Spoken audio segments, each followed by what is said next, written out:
Everyone, good morning, नमस्ते, शुभ बिहानी सबैमा। आज चाहिँ हाम्रो नानाकोमा घर पहिरो भइरहेको छ। लागि तयारी चाहिँ यसरी भइरहेको छ साथीहरू। हेर्नुहोस्, अब तपाईँहरूलाई म देखाउन गइरहेको छु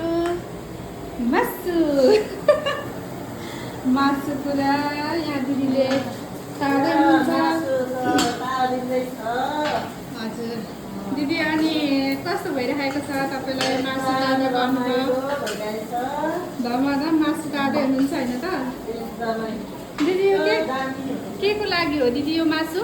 यो दिलमाया बहिनीको यो आज घर अपन छ।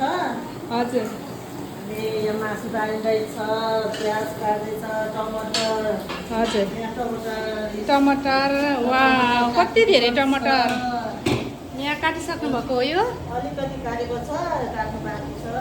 ए, अनि प्याज काटिसक्नु भएको दिदी? प्याज काटिसकेको, आलु आँटेको, राजमा उसिन्दैछु।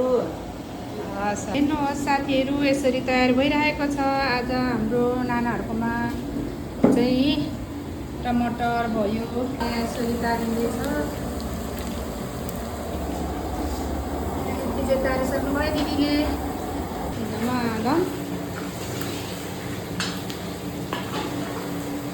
को लागि यसरी डेकोरेसन गर्दै हुनुहुन्छ यहाँनिर चाहिँ साथीहरू। अब यस्तै नयाँ भिडियोहरू हेर्नुलाई भरे म देखाउँछु है तपाईँहरूलाई। अब भरे के हुँदैछ भनेर सबैजनालाई ल खैरेनीमा। अनि यो ठाउँ चाहिँ कुन ठाउँ भनेर जान्न चाहनुहुन्छ भने चाहिँ यो चाहिँ खैरेनी, धरान 5 खैरेनी हो। यहाँ चाहिँ मकैहरू यसरी धान चामल आइरहेको छ, मकैहरू पनि छ। यहाँ चाहिँ सानो मकैहरू पनि छ। अनि यहाँको भ्यू चाहिँ आज यस्तो रहेको छ। ल साथीहरू, भरे म तपाईँहरूलाई म भरे देखाउँछु यहाँ के हुन्छ त आज भनेर है त। यहाँ दिदी यता हेर्नुहोस्, मासु तार्दै हुनुहुन्छ।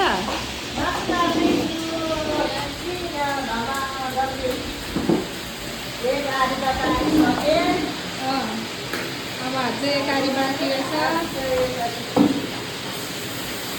15 केजी तारिसक्यो होइन। हजुर, 20 केजी छ।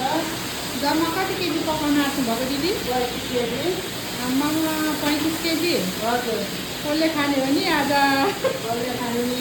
घरको मान्छे, छिमेकी, आफन्तहरू, इष्टमित्रहरू उता आउनुहुन्छ, खानुहुन्छ।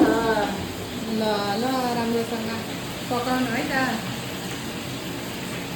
पार्ट 1 हो साथीहरू। अब भरे पकाइसकेपछि म फेरि तपाईँलाई देखाउँछु। अहिलेलाई चाहिँ यति नै त।